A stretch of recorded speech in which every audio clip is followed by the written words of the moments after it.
Okay, I'm gonna speak a bit more about the law perspective, and I'm trying to not bore you too much with all the legal implications. And I want to start out with this great comic that I'm just never getting sick and tired of showing to people. So for the past 2 years, I've been working with Ocean Missions NGO. I've been hosting a lot of beach cleanups, especially here in Eyjafjörður. And this work is incredibly important because I've been using this data that we've gathered on marine litter trends and common marine litter items to use it for my master thesis on marine litter policies and strategies to reduce marine litter in Iceland. And it is important because of this comic, because we need to focus on the key areas of marine litter in Iceland, obviously. So the plastic straw that you can see talked about here is, of course, important to be banned. It is important to ban single-use plastics. But as we see in Iceland and also here in the Pacific Garbage Patch, fishing activities are one of the most common polluters on Icelandic beaches, for example. And so it is much more relevant to focus on this. Of course, I want to note that, of course, single-use plastic bans are incredibly important. Because of this, I've been creating a marine litter hierarchy for my thesis. And I guess you've heard a lot from reduce, reuse, recycle.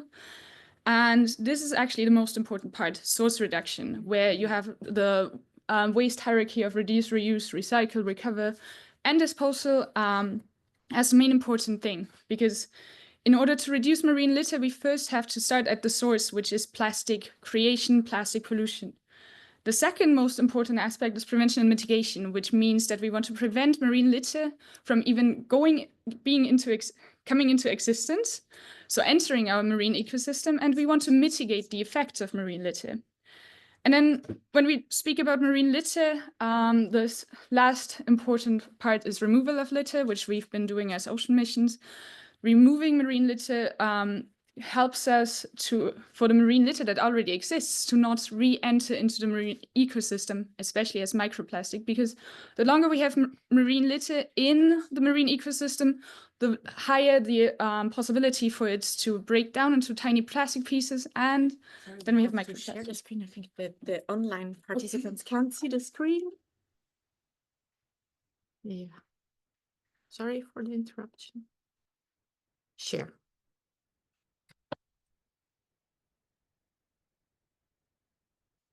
No worries. It's actually a good break. And then after the removal of litter, we have what we do with the waste afterwards. And that's where the waste hierarchy comes into existence again. We want to reuse and recycle it, we want to recover it, and we want to dispose of it properly. And I will talk about this a bit later, what we can do, especially in reuse and recycle. Now it's not working anymore. Can I switch to the next slide? There it goes. Okay.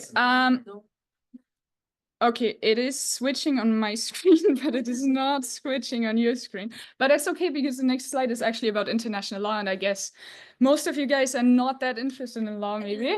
I know that there's like 2 people at least that are, perfect. So yeah, just quick overview over the international law, because of course Iceland is committed and obligated in some ways to reduce its marine litter situation. And this is done through a lot of different conventions, a lot of different treaties that you can see outlined here. If you're really interested, you can ask me later, but I don't want to get too much into this. But yeah, there's obligations from Iceland to reduce plastic pollution, marine litter. Oh yeah, it did work. Okay, perfect. Sorry. And then there's also the general obligations to reduce marine litter. For example, a general obligation to protect and preserve the marine environment. And that obviously includes to eliminate pollution, because this pollution is affecting marine wildlife. Also to prevent, and a general precautionary approach to take all measures necessary. Especially those people who study law, you know what that means. It means due diligence. Okay, and then we also have some commitments, and you who have been walking around the university and have been around long enough, I guess you all know what the SDWJs mean. And 2 of them actually focus on marine litter reduction, which is target 12.5 and 14.1. And we also have the OSPAR Commission that Iceland is treaty partner to. And there, Iceland wants to reduce its marine litter on beaches to a level of 20 litter items per 100 meters. Remember this number? It's going to be important for the analysis. Now, to compare what Iceland has been implemented, you're going to see a lot of Icelandic laws on the right side and action plans that Iceland has been taking to actually agree and to effectively introduce international standards and framework into its own national law system. But I'm not going to bore you with this either. But as you can see, is that also those people who don't know anything about law, you can see that everything is actually aligned. So Iceland has national implementation for all of these obligations that Iceland has under international law. Perfect, right? So we don't have any marine litter in Iceland.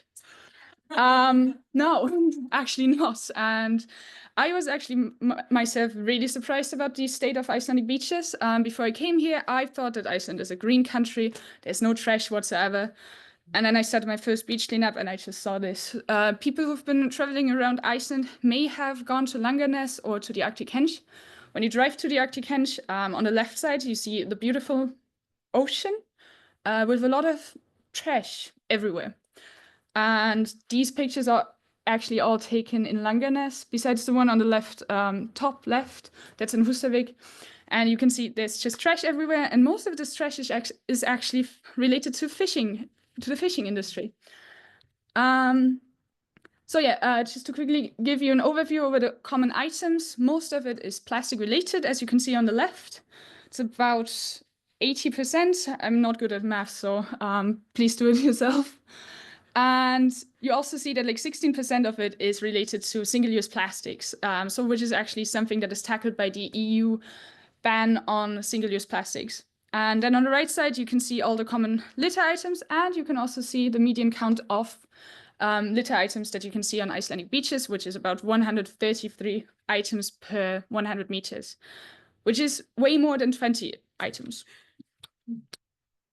Now, then we have the issue of pollution control and enforcement. And on the left, you can see that those are taken from some beaches where there was car crashes, and these car crashes have just never been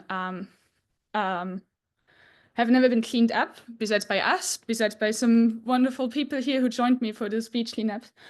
And then on the right side, you see, which is something that clearly looks like someone dumped all their trash onto the beach. And this happened a lot here in Iceland. There's a lot of newspaper articles about this. So the problem in Iceland, in the Icelandic legal system, is that although we have these laws that should prevent these kind of pollution activities, they are not enforced. They are not controlled, because pollution control currently in Icelandic law only relates to spills of oil and so on. Because if you have an oil spill, people, there is the need to clean up this oil spill. But if you have a marine litter spill, for example, in Eyjafjörður, there was a huge styrofoam spill a couple of years ago.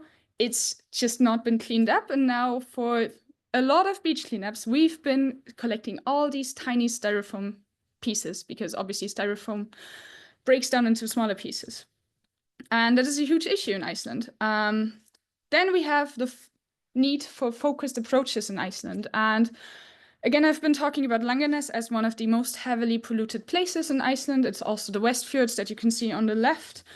And on this map, you can see all these beaches that have been cleaned by Icelandic organizations or by NGOs in Iceland. Because in fact, until this year, Iceland had this initiative called Beach Cleanup Iceland. I am not sure whether it's even happening still after the Environmental Agency of Iceland became non-existent, and I've been trying to reach out to them to know more about this initiative. But yeah, so until this year, organizations have been getting money to clean up Icelandic beaches, which is an amazing initiative, obviously. So Ocean Missions is part of it.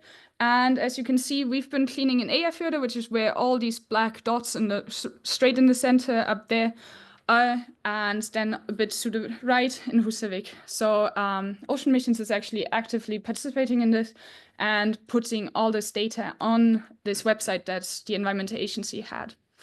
And yeah, on the right side, you can see one of the bags that we filled up in Langernes, and you can see all the trash still around us because we've been actually cleaning for 5 hours, only 100 meters, so we can, gather the data on it. And we didn't finish. And there needs to be a way more focused approach just to have organizations go to Langernes, maybe clean a couple of weeks, so that we can actually get all the marine litter, or the beach litter rather, out of this area. And then one important thing that you saw in the marine litter hierarchy that I mentioned earlier is the issue of awareness. Because if we are aware of the issue, then we can also create some behavior change. And of course, it's not up for us. It's up for, we need a top-down approach, obviously. But awareness may also create better improvement in top-down approaches.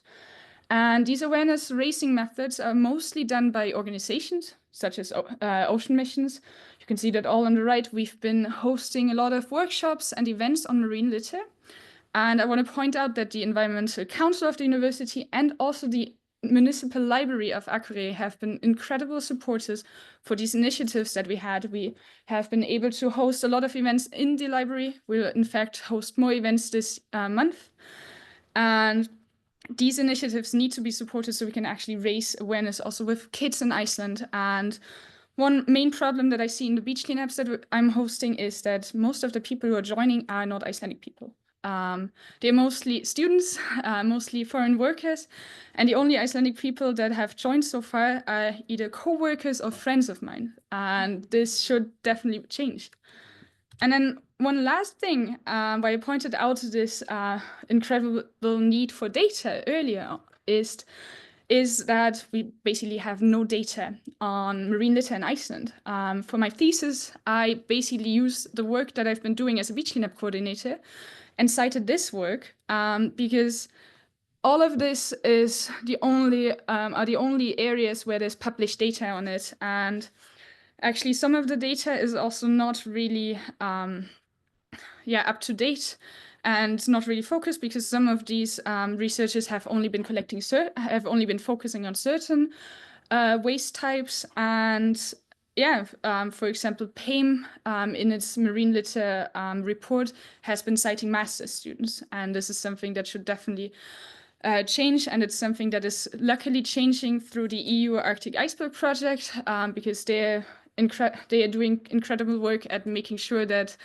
data on Icelandic beaches and also elsewhere is actually being put out there. Because the ocean missions data, for example, we are also not publishing it. I'm able to use it because I've been working with ocean missions, and this is just, incredibly lacking. And because, of course, data is needed in order to formulate focused areas where we need improvement. Now, the additional measures that I've come up with in my thesis is that, first of all, we need to update the laws. We need to update it so that it actually focuses on marine litter as a form of pollution, because it's just not doing it. We also need to focus on Iceland's marine litter items. It is good that we're focusing on what is common in the EU beaches. It's incredibly helpful that we ban single-use plastics, but we also have to focus way more on relevant marine litter items, such as shotgun cartridges that we can find way more often in Iceland than in other countries, fishing-related items, and so on. We need to improve the liability and responsibility, especially of polluters. There's a lot of companies that are polluting, and you also heard about the sewage treatment facilities earlier. And in fact, we can see a lot that on beaches where there is sewage, facilities, there's way more marine litter items there that are related to sanitary items. And this is obviously related to the sewage systems. We really have to enhance the research, and I hope this is just picking up with this EU project. We have to enhance the beach cleanup network or even continue it, because as I said, I have no idea whether it's continuing. And we need to focus on the polluted areas, because if we don't focus on these areas, then marine litter or beach litter will just continue to re-enter into our ecosystem. And microplastic obviously is incredibly harmful to us and to the ecosystem. Yeah, that's it.